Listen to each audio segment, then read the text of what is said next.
kuha mo lang karon parte man. Kabana po ang meet lang. Kaya sige mo na. I-video pa na. Oo, naka-video. Tatawag ko kay yung pala ni Ideno kahit kumani ko nga ni Mari Jody. Kabal mamaya na anak. Okay lang. Mamaya gabi ka na lang. Alam mo, mas delikado yan. Alisin mo muna. Alisin mo na lang yan. Alisin mo. Naku, matusok pa yung kilik-kilik. O sige, pumunta ka. Bilisan mo. Sa Sunday na yan. Okay, patati gudwa-gudwa ko ma-jay. Kung hayaan mo na. Basta. Imagine mo 245 gatang ni. Nakabas-bas si. Dagal lang.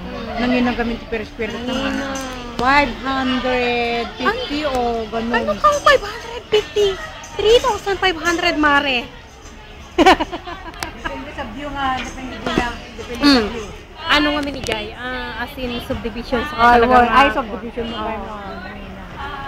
Mga... Amo aji ni Mari Judy.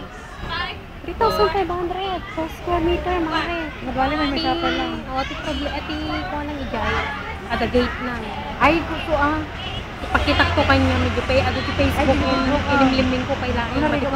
Narigat pala baka kunada mo niya. Kasi siya mo lang di ka bukukudan nyo. Agoy at least na po yung tirabiin. Bigat. Napilitibigat. Kung bagang satisfied na kayo dahil at least ay naku, wala na tayong mga problema mo sa sarili mo. Kung bagang may mga problematik ang balay mo. Isa ko tinarigat gabi huwag naman ganyan, anak. Huwag naman ganyan. Nauwi ka na. Iwanan mo. Iwanan mo nga lang. 2, 3, 4,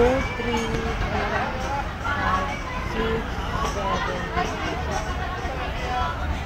Sa kanang pati ipag ko kami nga panagimot.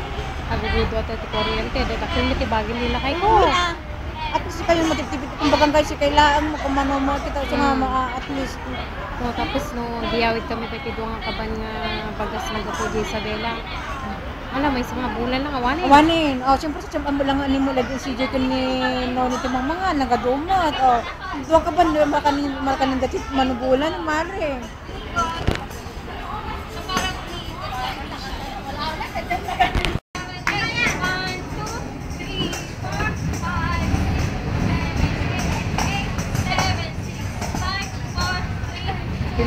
Pinalitan ba nila ng Sunday to, yung step niya?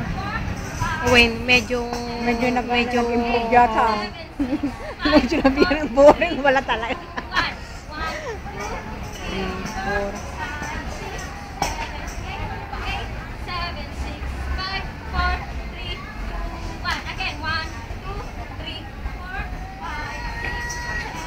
Pati yung anak mong isa, tumaba yun o. Ano ko nga. Wala, nagrawit mit lang ang mga. Dalawang Jenny. Oo, ina, Diyos ko, nagrawit da, mare. Makita mo. Ito yung milog yung isa. Among nakakuya. Yun yata ang uniform nila sa Sunday. Nag-right na talaga naman, Diyos ko. Okay naman kasi Thanksgiving eh.